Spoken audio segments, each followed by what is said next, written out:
Petinggi Arsenal puas efek kinerja Andrea Berta bukan kaleng-kaleng. Akhirnya tanggapi sentilan Lois Kelly, Haaland pilih legawa. Richarlison niat sindir Magalhaes malah kena ulti langsung. Para fans desak Arsenal jual Martinelli. Harga Ebery Eze tidak ramah di kantong. Halo Gunners semua, berjumpa lagi dan lagi dengan The Gunners Indonesia. Kali ini kami sudah menyiapkan berita terupdate seputar Arsenal FC untuk kalian semua. Selamat menyaksikan!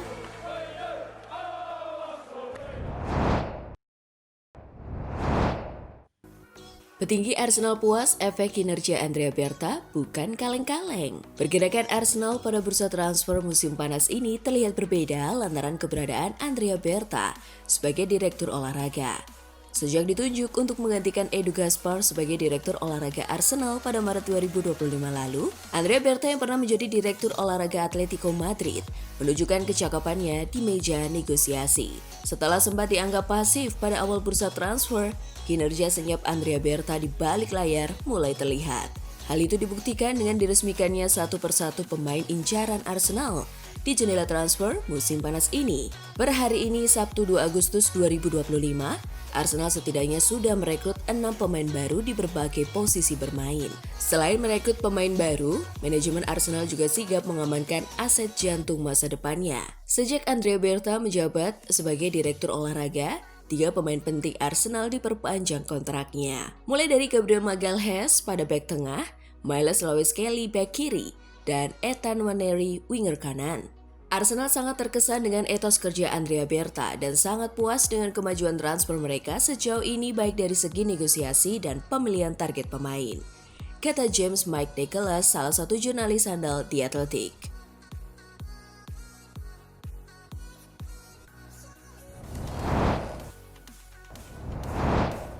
Akhirnya tanggapi sentilan Lois Kelly, Haaland pilih legawa. Haaland sebelumnya pernah mengolok-olok Arteta dengan menyuruhnya stay humble, tetap rendah hati, usai laga di Etihad. Ia juga sempat meremehkan Lois Kelly dengan bertanya siapa dia sebenarnya. Namun, pernyataan dan sikap itu justru menjadi bumerang ketika Manchester City dipermalukan di laga berikutnya. Dalam wawancara terbaru bersama dengan Time Magazine, Haaland akhirnya buka suara soal pernyataan stay humble yang ia lontarkan waktu itu. Saya rasa itu frasa penting dan banyak orang seharusnya menggunakannya termasuk saya sendiri. Itu salah satu hal terpenting yang perlu dimiliki setiap individu, ujarnya. Mereka menang 5-1, jadi ya mereka berhasil membungkam saya. Soal selebrasi sindiran dari Lois Kelly, Haaland memilih menanggapinya dengan tenang. Kalau dia ingin menggunakan momen itu untuk mengejek saya, ya silakan saja, itu hak dia, ucapnya. Selain Lois Kelly, Haaland juga dikenal punya rivalitas personal dengan bek Arsenal lainnya, Gabriel Magalhaes. Hubungan mereka di lapangan cukup panas, sempat ada momen ketika Haaland memantulkan bola ke kepala Gabriel yang kemudian dibalas dengan teriakan provokatif sang bek di pertandingan berikutnya. Hanya, meski sempat bersih tegang di lapangan, keduanya tetap menunjukkan sportivitas dengan saling berjabat tangan dan berpelukan usai laga. Pertarungan keras di lapangan itu biasa, tapi saling respek setelahnya adalah hal yang luar biasa. Begitu kesan dari duel dua pemain tersebut, cerminan rivalitas yang sengit tetapi tetap menjunjung fair play.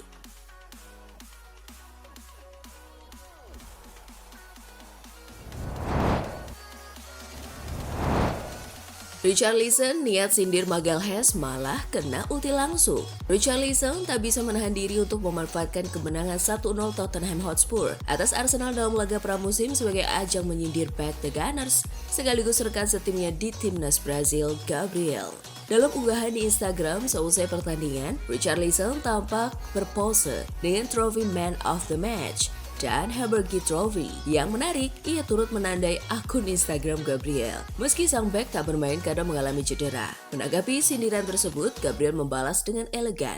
Ia mengunggah foto 3 penghargaan Premier League Player of the Match miliknya sebagai pengingat atas 3 kemenangan Arsenal sebelumnya atas Spurs.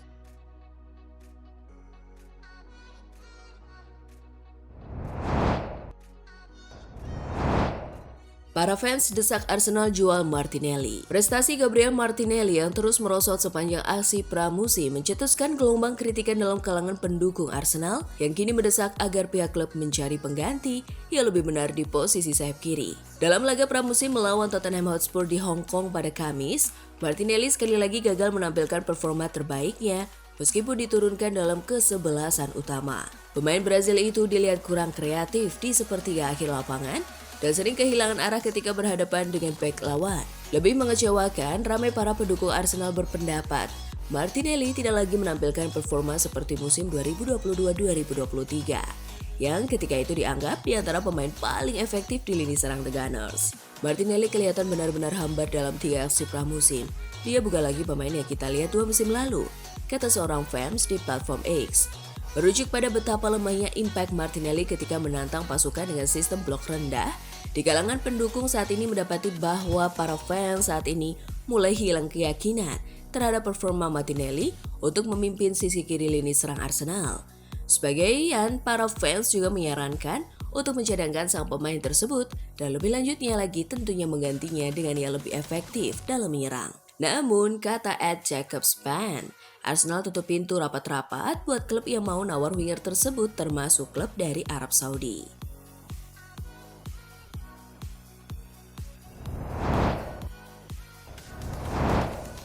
Harga Eberechi Eze tidak ramah di kantong. Menurut BBC Sport, proses transfer Eze tidak akan mudah.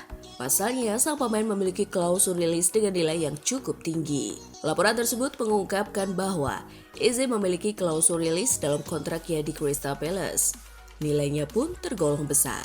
Arsenal harus merogoh sekitar 68 juta pound jika ingin memboyong gelandang serang itu ke Emirates Stadium. Harga tersebut dikabarkan bisa membuat Arsenal berpikir ulang. Mengingat mereka sudah mengeluarkan dana cukup besar untuk rekrutan musim panas ini. Arsenal juga disebut harus segera mengambil keputusan jika ingin mendapatkan Eze dengan harga klausul tersebut. Pasalnya, klausul rilis senilai 68 juta pounds itu hanya berlaku hingga pekan ke-2 Agustus 2025. Lewat dari tanggal tersebut, Crystal Palace berhak mematok harga lebih tinggi untuk pemainnya. Kabarnya, Arsenal perlu merampingkan skuad terlebih dahulu sebelum bisa mendatangkan Eze. Dengan pengeluaran besar yang sudah dilakukan, The Gunners perlu menyeimbangkan neraca keuangan untuk menghindari potensi sanksi profit and sustainability rules.